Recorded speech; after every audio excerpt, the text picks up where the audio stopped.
Hello and welcome to Your World This Week, the weekly roundup for all the top news stories of the week. The top news stories this week are: Atal Bihari Vajpayee, the gentleman stalwart of politics in India and a poet par excellence, passed away this week after a prolonged illness.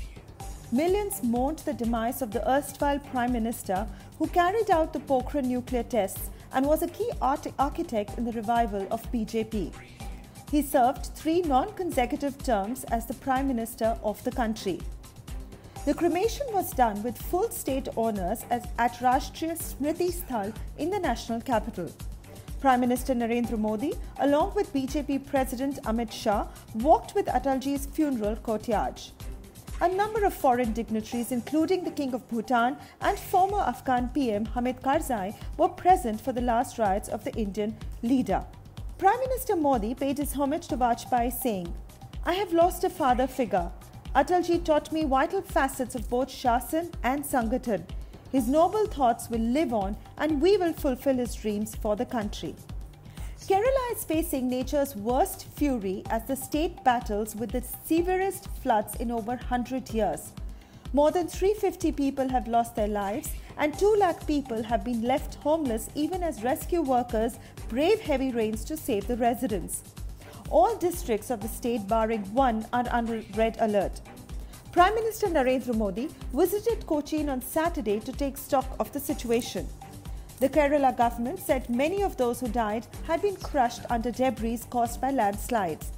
With more rains predicted and a red alert in place, Kerala's main airport has been shut until 26th of August. Chief Minister Pinarayi Vijayan said, "We're witnessing something that has never happened before in the history of Kerala. We request everyone to help the people of Kerala in whatever way possible." On the 72nd Independence Day, Prime Minister Narendra Modi unveiled his mantra: housing for all, power for all, clean cooking for all, water for all, sanitation for all, skill for all, health for all, insurance for all, and connectivity for all. In his last speech before the Lok Sabha elections 2019, Modi wooed the electorate, showcasing his government's achievements since 2014 and outlining his vision for a new India. He spoke about the schemes launched by the government and announced 3 additional initiatives from the ramparts of the Red Fort. These include a manned space mission by 2022, an insurance scheme for the poor, and promised that opportunities for women in uniform will be equal to their male counterparts. We are poised for record economic growth. The sleeping elephant has woken up. In the next 3 decades, India will provide momentum to the economic growth of the world. The trailer of Nawazuddin Siddiqui's starrer Manto, based on the life of Saadat Hasan Manto, was launched this week.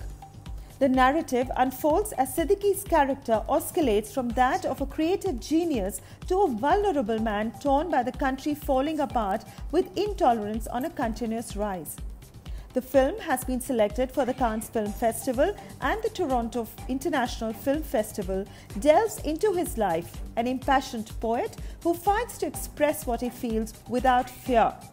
It also explores his unapologetic writing about female characters.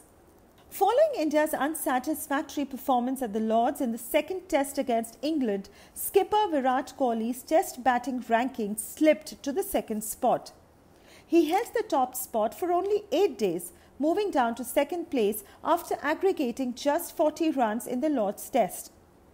Kohli was the first Indian since Sachin Tendulkar in 2011 to top the Test batting rankings on August 5th. Australia's Steve Smith, who is serving a 1-year ban over the ball tampering scandal, reclaimed the top spot. Pacers James Anderson and Stuart Broad took 8 wickets as England defeated India by an innings and 159 runs on the 4th day of the 2nd test, taking a 2-0 lead in the 5-match series at the Lord's Cricket Ground on Sunday. And now, watch the viral video of the week.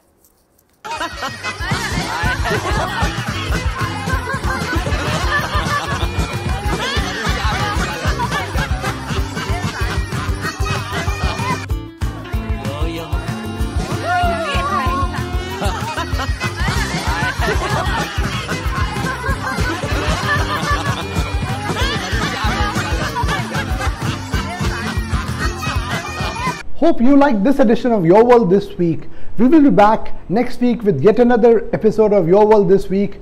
Have a good day.